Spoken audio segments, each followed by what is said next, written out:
language isn't something that is separate. It's not a structure that is separate from social relationships, but it is something that is actually woven into them. Language is the social relationship. The acquisition of language that can be studied in psychological terms or purely linguistic terms is both how human bodies acquire a particular language, the ability to use a particular language, as well as really their total social cultural agency, right? The identity, the role, and so on, the behaviors, how to act. Language acquisition is both language acquisition as well as socialization. As people develop particular ways of using language, when people are learning to speak in particular ways, that is also how they are obtaining a particular kind of identity, particular kind of role, particular form of agency.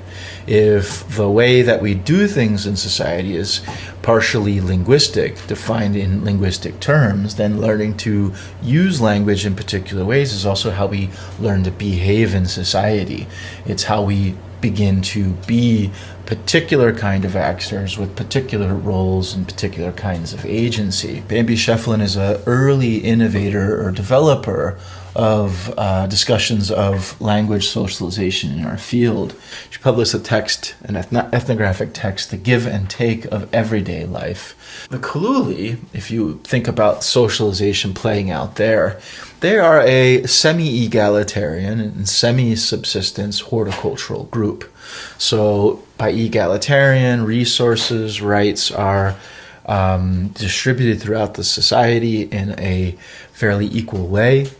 They are semi-subsistence in that much of what they do for their everyday life is focused on just meeting basic human needs. And a lot of her study focuses on when parents use the expression alema in their language, which is basically when a parent says to a child, say like this. Learning to speak for Kaluli society is a way of learning to assert oneself and to not only assert oneself as part of the group, but to obtain one's proper share.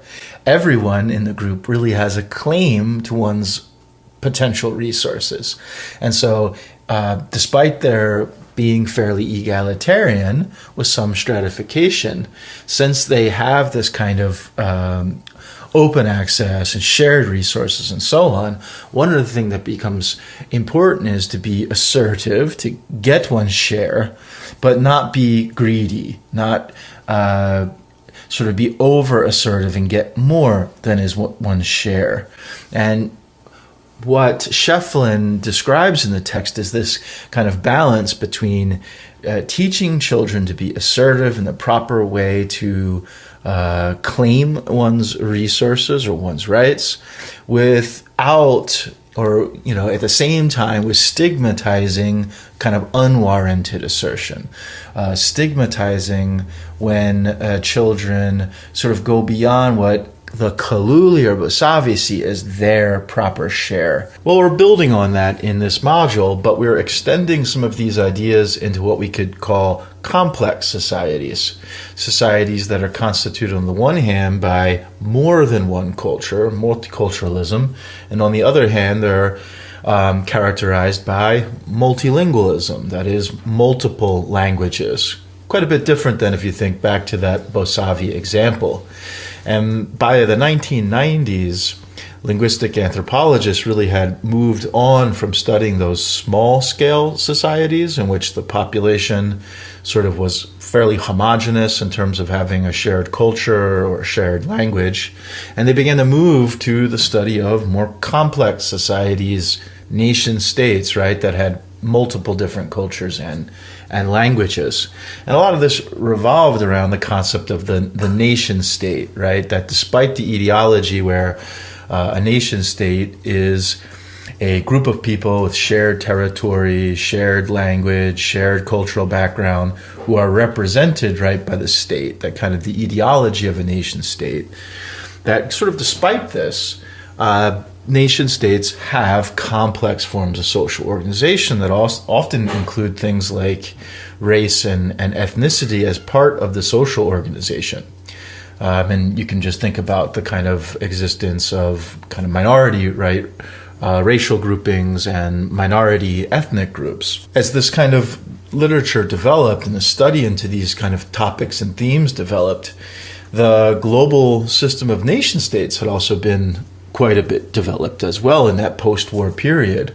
And anthropologists increasingly looked at these translinguistic regions, right, that sort of people inhabited that crossed the borders of nation states.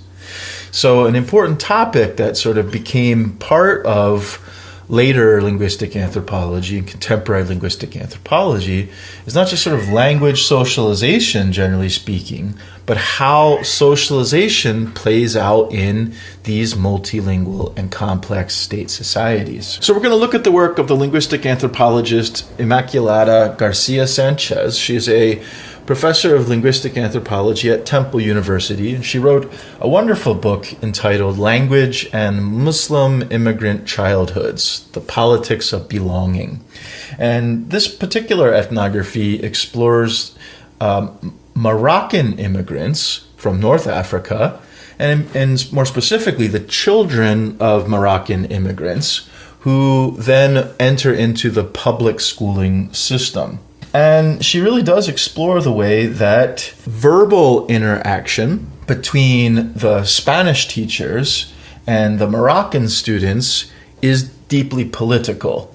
So she explores the way that language is used in the classroom between students and teachers, between students and students.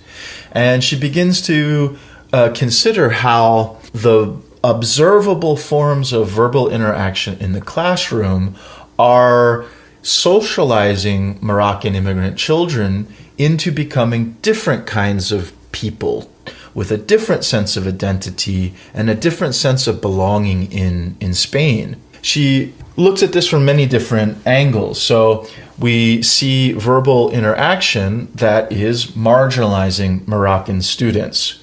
And so the text is able to document extensive kinds of discrimination of Moroccan students in the classroom. There's actually between the native Spanish students, and it is directed towards that of the Moroccan students. Things like go away, fucking more, red pile, and other derogatory kinds of terms that are used towards the Moroccan students by the Spanish students. And she kind of calls this the overt ways, right, that Spanish people are subjecting a form of socialization onto Moroccans and putting them in this kind of marginalized and disempowered position within Spanish society. So in conclusion, the linguistic socialization of identity refers to the process through which individuals acquire and internalize linguistic practices and norms that are associated with particular social and cultural identities. So we've heard a small-scale society example like the Kaluli or Bosavi. We've also heard a large-scale one like Spain with its dominant majority in various immigrant minority groups. In large-scale societies like Spain, speech patterns in a secondary socialization context can reflect processes of acculturation and assimilation, highly unequal power relations.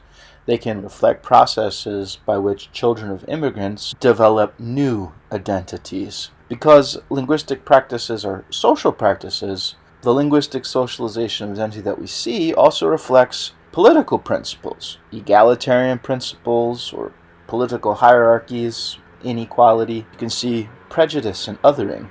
But you can also see connection with others,